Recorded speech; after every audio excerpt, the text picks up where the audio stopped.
Boa noite, minhas irmãs e meus irmãos, que a suave paz de Jesus seja nos vossos corações. O que representa de fato para o conjunto da humanidade a existência de Deus? O que significa Deus? Quem é Deus para os homens? Ao fazermos essas indagações, nós logo constatamos de que o grande Pai, que é Deus, força primária e primeira de todas as coisas, permanece sendo para a grande maioria da humanidade um ilustre desconhecido. Lançamos as nossas rogativas a Ele, pedimos normalmente quando estamos em apuros, suplicamos quando estamos desesperados, vinculamos o seu nome a quase todas as expressões de conquista ou de tentativa de conquista, mas nós não o conhecemos. E não o conhecemos porque não conseguimos interiorizar aquilo que ele nos pede incessantemente. O autor da vida nos concedeu reiteradas encarnações como esta que nós estamos presentemente tendo a oportunidade de vivenciar, para que a gente desse um passo adiante. Consideremos que esse passo foi dado. Consideremos que houveram progressos em nós, que as nossas encarnações surtiram, ainda que minimamente, um efeito positivo e produtivo na nossa questão moral, nos elevando e nos fazendo pensar com maior clareza acerca do nosso papel no mundo. Consideremos também que estamos todos nós vivendo porque assim ainda queremos sob o estigma da erraticidade. Mesmo assim, nós apenas damos isto como desculpa para seguirmos sem conhecer Deus. Logo, Deus é um desconhecido. Fazemos as nossas conjunturas, fazemos as nossas concepções, nos movimentamos mediante a orientação que procuramos buscar na casa religiosa a qual nos vinculamos, mas ainda assim nos mantemos distantes de Deus. Talvez a ideia que nos tenham passado lá na infância, daquele Deus sentado em um trono com as barbas imensas, nos assuste ou nos faça pensar tratar-se de uma criatura rigorosa demais, sisuda. E com isso nós perdemos tempo. E esses tempos são consignados em anos, em encarnações. Como conhecer a Deus sem que a gente se conheça um pouco mais, sem que a gente procure olhar para os lados e ver a dura e triste realidade que por vezes nos rodeia? Como conhecer a Deus sem vivenciar, sem escutar, sem dar visibilidade a todos aqueles que nós insistimos em manter invisíveis, insistimos em não perceber. Deus seria então essas pessoas invisíveis? Certamente. Certamente Ele se faz diante de nós como esses invisíveis, e desses invisíveis ele nos faz caminhar para observarmos que além desses companheiros cuja visibilidade nós negamos, existem outras questões que nós procuramos com toda a sutileza e com o verniz que o mundo já nos deu, varrer para baixo do tapete. As nossas dificuldades morais, a nossa pequenez diante do alcance que a vida pede a nós outros, a interpretação equivocada, por vezes, acerca de situações que demandavam única e exclusivamente o nosso auxílio. Tudo isto, meus irmãos, nos faz manter a Deus como um ilustre desconhecido. No passado, um filósofo alemão chamado Nietzsche escreveu uma belíssima oração ao Deus desconhecido. E, antes de qualquer coisa, ele foi absolutamente honesto quando escreveu essa oração. Não procurou fugir das conjunturas, não procurou fugir das suas dificuldades. Ele era ateu, mas ainda assim conseguiu compor uma prece que se aproxima o mais próximo possível da honestidade e daquilo que nós precisamos dizer para Deus. Em um dos trechos da sua oração, ele diz: na direção de quem eu fujo. Nós fugimos de Deus. Fugimos de Deus quando não queremos confrontar as nossas dificuldades morais, as nossas dificuldades que precisam de auxílio divino, que precisam da assistência divina, mas nós não queremos abrir o nosso íntimo para Deus, como se fosse possível ocultar esse nosso mundo íntimo de Deus. Imaginem um pai que envia de mundos ditosos o seu filho unigênito. Vamos considerar o seu único filho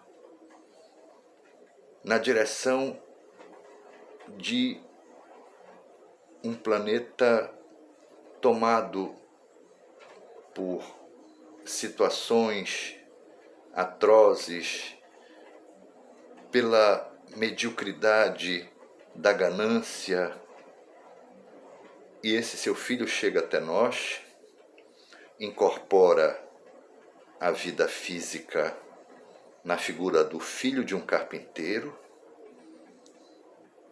e nos serve como o próprio Deus nos serviria, como se o próprio Deus fosse. E faz tudo isto para nos mostrar da importância do confronto que precisamos ter e que não podemos mais adiar entre nós mesmos. Ainda assim, este Filho único de Deus paga um preço altíssimo. Levado à presença do conquistador, é colocado numa condição de ridicularização.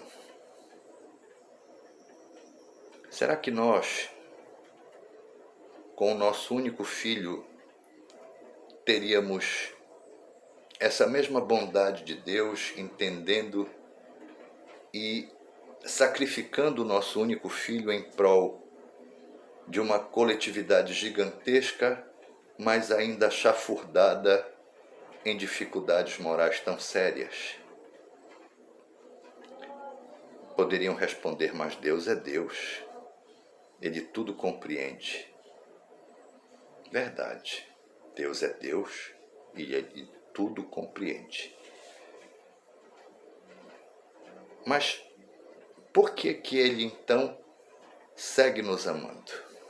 Mesmo diante de todas essas questões, de ter oferecido seu filho, de ter colocado seu filho como governador espiritual da terra, como de fato é, nosso mestre, guia e modelo, nós então procuramos disfarçar a nossa pouca relação, o nosso pouco vínculo com Deus,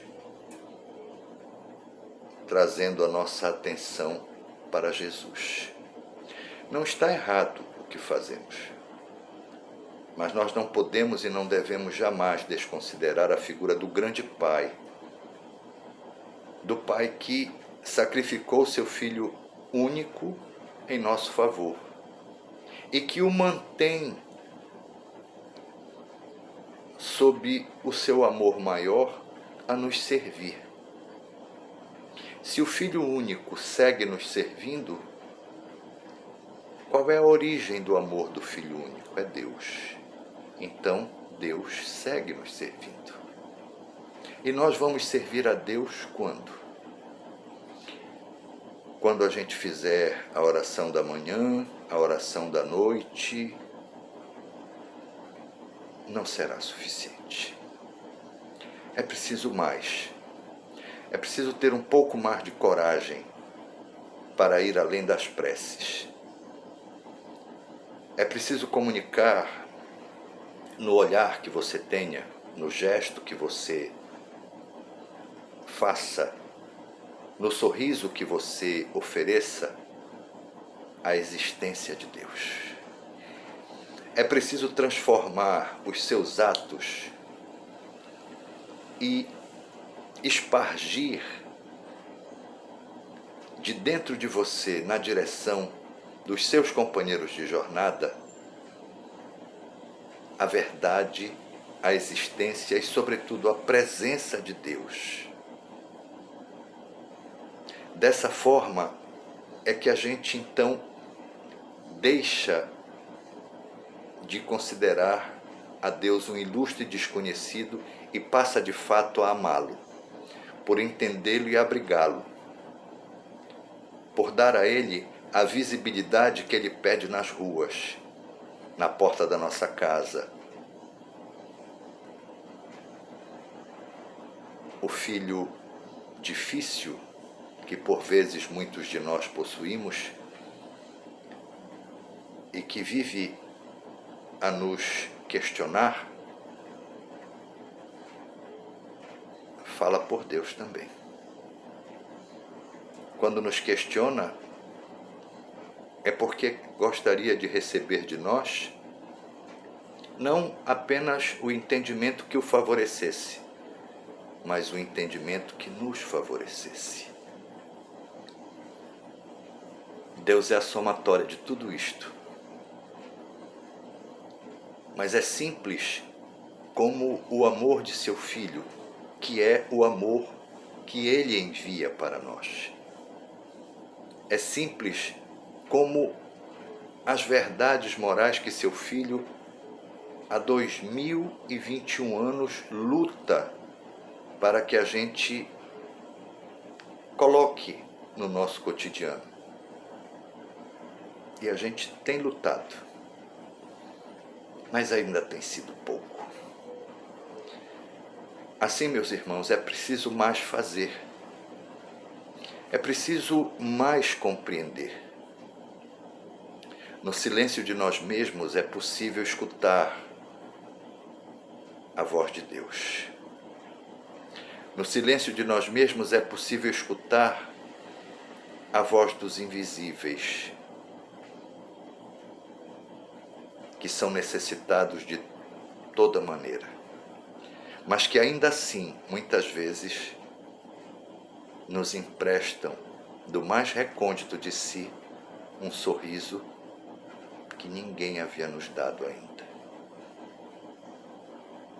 Deus é essa vivência pura, cristalina e absoluta do homem que é espírito encarnado com o homem que é espírito encarnado. A isto se dá o nome de humanidade, humanização, conceito real de uma vida mais fraterna, conceito real de uma convivência mais pacífica e, consequentemente, não beligerante. Precisamos tomar para nós a condição de tornarmos conhecido esse Deus que, com barba ou sem barba, sentado no trono ou em pé, como a gente admitir, mas que a gente admita do seu amor gigantesco, do seu amor universalizado por todos nós, e que tem traduzido em orientações, conquistas e progressos íntimos. O homem pretende sair da órbita da Terra para observar em um passeio absurdamente caro a crosta terrestre. Alguns raros habitantes deste planeta terão o valor que será pedido por esse passeio. O grande Deus nos pede que a gente faça um passeio pelos refolhos da nossa alma, pelos itinerários que ainda parecem obscuros, mas que têm verdades aguardando por nós, que poderão modificar decisivamente a nossa existência e marcar de forma positivamente o conjunto das nossas encarnações. Quando a doutrina espírita fala em mundo íntimo, os refolhos da nossa alma estão dentro desse mundo íntimo. O Cristo o conhece profundamente, Deus mais ainda, mas nós não conhecemos praticamente nada do nosso mundo íntimo. Para que Deus deixe de ser desconhecido, façamos essa viagem, porque depois dela nós estaremos em condições de visualizar, acolher e amar aqueles que nós não víamos, nos compreender, compreendendo aquele que exige cada vez mais de nós e servindo com o destemor que a gente precisa ter para não travar nas horas de grande testemunho. Esse Deus existe. Se você fechar os seus olhos, você irá vê-lo. E não deixará mais de amá-lo. E abolirá para sempre da sua consciência que ele possa ter sido um dia desconhecido de você. Reflita sobre essas palavras. Faça com que Deus tenha a condição de ser conhecido não apenas da sua prece, mas do seu amor, da sua boa vontade, da sua paz, da sua fraternidade, do seu amor e da sua caridade. Pense nisso. Que Deus lhes abençoe, Jesus lhes dê a sua paz e Nossa Mãe Maria de Nazaré desenvolva em seu manto de luz. Muito obrigado, que assim seja.